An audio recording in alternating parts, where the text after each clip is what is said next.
Well, howdy folks, it's Matthew, your friendly neighborhood technician, making another video for you out of Boise, Idaho. I believe this is going to be part 5 for the 2010 Ford Transit Connect engine install, and I'm here to tell you that we are finished with the engine install. Hold on, let me get my phone fixed up so I don't got to hear this crazy noises. All right, there we go. So we are done with this engine install. It is definitely a beast of a job. We got it done though by, as you can see, removing the whole front end of this vehicle, and actually we had everything removed. If you followed some of the other videos, we had this whole front end cross member piece removed, which this is really just a bracket basically from fender to fender that holds all of your intercoolers, like for your transmission and power steering and your radiator and condenser and all that other stuff. Now the reason why we did this job was because I guess a few other mechanics had worked on it. Nobody could figure out what was wrong with it. In the end, one of the mechanics decided to pull the cylinder head, do a timing job. It completely destroyed the engine, unfortunately, because the job wasn't done correctly. And so there was no other choice but to put a new engine in it. In some of my previous videos, I had kind of mentioned that I suspect that we're still going to have an issue though, even though we put a newer engine in it. And what I mean by newer is the current vehicle has 140-ish thousand miles on it. The engine that I installed only has 100,000 miles. So it's 40,000 less miles than the engine that we pulled out. And you know, it was tested, compression tested at 200 psi. Engine, you know, was cleared and ready to go. So we got it in. It starts right up. It runs halfway decent for a minute, but then it begins to idle rough. And so, like I said, we still have an underlying issue that causes the engine to idle rough. Now, let's talk about fuel injection, electronic fuel injection, stuff like that. Whenever you're dealing with a rich lean condition or you know, fuel or oil or anything like that being dumped. I mean oil. I'm not going to say oil. I'm going to say fuel. Whenever you have fuel being dumped into a cylinder, engine misfiring, running rough, that's probably because you've got a rich lean condition. What controls rich lean conditions are things like the O2 sensor, cylinder head temperature sensors, you know, MAF sensors, stuff like that. The computer uses the information and data from all these sensors in order to control the electronic fuel injection. It knows how much fuel to dump into the system. It knows how cold it is outside, how hot it is outside, and so therefore it adjusts accordingly. So if you have an issue with any of these systems, heck, you could even have an issue with the main computer itself. But if you have an issue with any of these systems, then your vehicle is not going to run right, it's going to run rough, and it's not going to start very well. So sure enough, I've already begun some computer diagnosis on it, and I have found that sensor 1 bank 2, which sensor 1 bank 2 would be the sensor that is aft or after the catalytic converter. So that sensor is going to be back here. Now, sensor 1, bank 1, is always the sensor before the catalytic converter. So that sensor is going to be up there. So I've already showed that we've got an issue with the secondary sensor behind the catalytic converter. I've also recorded that there's an issue with the cylinder head temperature sensor. So what I'm going to do is I'm going to go ahead and get this started, show you that it starts, and then kind of show you what we're working with. So here we go. I'm going to try to do this one-handed for you.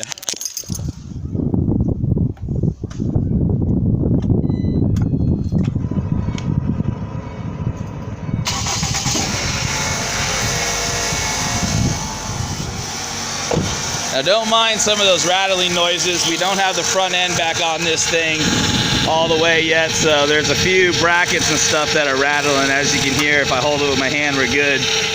I also need to get the power steering system bled out, so that's why you kind of hear that going like that. But in the initial startup, it starts good, runs good. But as it warms up, it's going to end up having a hard idle. And actually what I'm doing right now is I'm turning my steering wheel stop to stop. It's going to bleed out that power steering system a little bit better.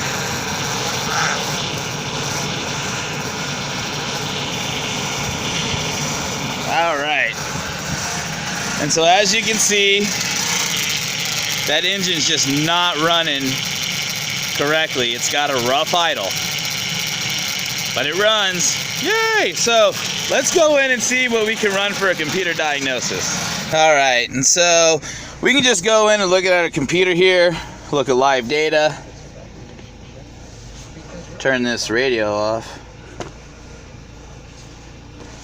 And let's look at the RPMs first. Come on, camera.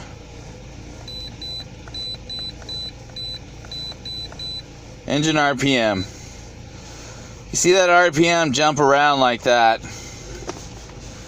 That's obviously a rough idle. Okay, so what I want to do is actually, I want to go into the OEM enhanced computer here. I want to go straight to the main source. Now, when you're in the OEM enhanced computer, you are not in the global OBD2 computers. So this is stuff that you're not going to be able to run with a normal OBD2 computer. Places like O'Reilly's and stuff like that, they're not going to be able to do this. So let's simulate some highway driving here. Let's test everything. Key on, engine running.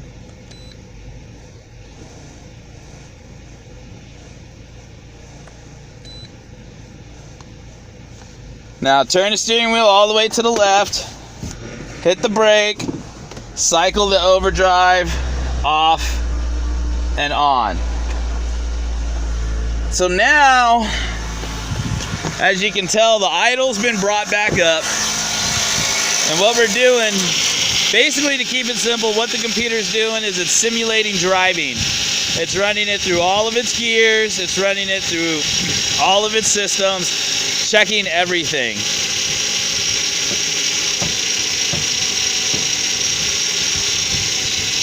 And as you're running a system test like this, you're going to hear all kinds of stuff. Turn on and off, click on and off.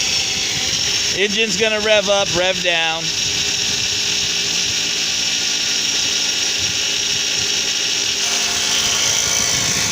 Oh, that bracket's a little annoying.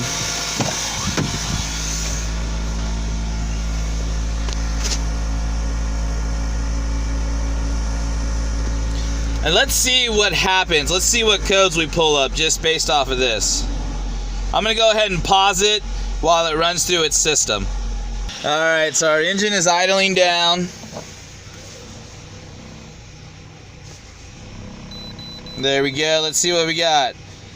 Let's see, we've got exhaust temperature out of range, O2 sensor, test not completed. We'll go ahead and rerun another test. Cylinder head temperature sensor out of self-test range. Brake switch out of self-test range. O2 sensor signal stuck lean, bank 1 sensor 2. That is the sensor that I originally feel is actually the main culprit of this whole issue. And had somebody been able to find this, check it, and change it, we may not even be in the situation where we needed to replace an engine. So this code right here, that's the key one. But just because you have this code, that doesn't mean that you need to go change the sensor. See, that's the catch with computer diagnostics that they don't teach you anywhere else other than in a shop or in school, is that just because you pull a code on something, that doesn't necessarily mean you need to change it. What that means is you need to go check it. So what really needs to happen next is we need to take a multimeter and we need to get underneath here and we need to find the sensor, which is up. The sensor is going to be up there, right up underneath there. And while the vehicle is running, sorry about that, guys. Somebody needs to get underneath there and they need to check the signal from that sensor with the multimeter. You can also check it with live data. So we know that we need to double check the O2 sensor. We know that we need to double check the cylinder head temperature sensor. We probably also need to look at the brake switch and see what's going on there. So let's go ahead and go back to live data. Let's go back into global OBD2.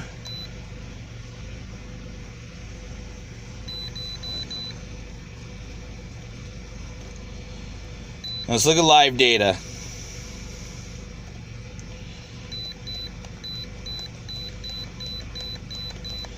We're going to look for O2 sensor 1. That's bank 1. That's O2 sensor, bank 1, sensor 1. We want O2, bank 1, sensor 2. Now, it's not necessarily a dead sensor. It is actually working and reading. And see, O2 sensors are some of the most misdiagnosed things in my industry. Even the greatest of the greats tend to misdiagnose them. So that's why it always pays off to go and check them, make sure they're even working correctly. Because it could be that that O2 sensor is actually working correctly, but the catalytic converter is not working correctly. It could be clogged, could be dirty, and so that O2 sensor has been kicked off like that because the catalytic converter is not working. O2 sensors are built to read atmosphere and molecules, and that's how they work. So if the atmosphere passing by that O2 sensor is not correct because the exhaust system isn't correct, the catalytic converter isn't correct, or anything like that, well, there you go. There's your issue. It's not the O2 sensor, it's the catalytic converter. So definitely have a need for further diagnosis. But in the end, even with a rough idle, the engine runs. And it'll sit there and it'll idle rough all day long. It's not necessarily good for it, so let's go ahead and shut it off. Okay, so, it looks like we're pretty much back to square one. So we're going to go ahead and close out the engine job with the owners. And what I'm going to go ahead and do, I'm not going to charge them a diagnostic fee.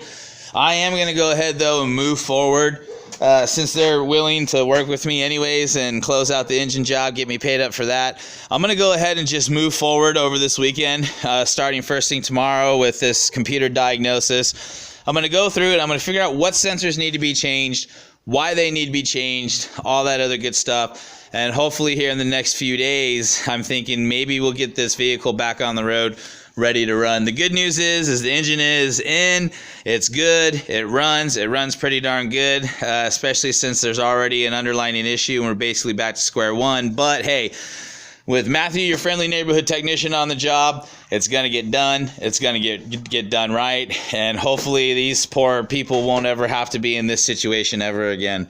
All right, folks, well, thank you to all my YouTube watchers. Thank you for everybody who supports me, comes out and watches my channels. Don't forget to shoot me some comments in the comment section.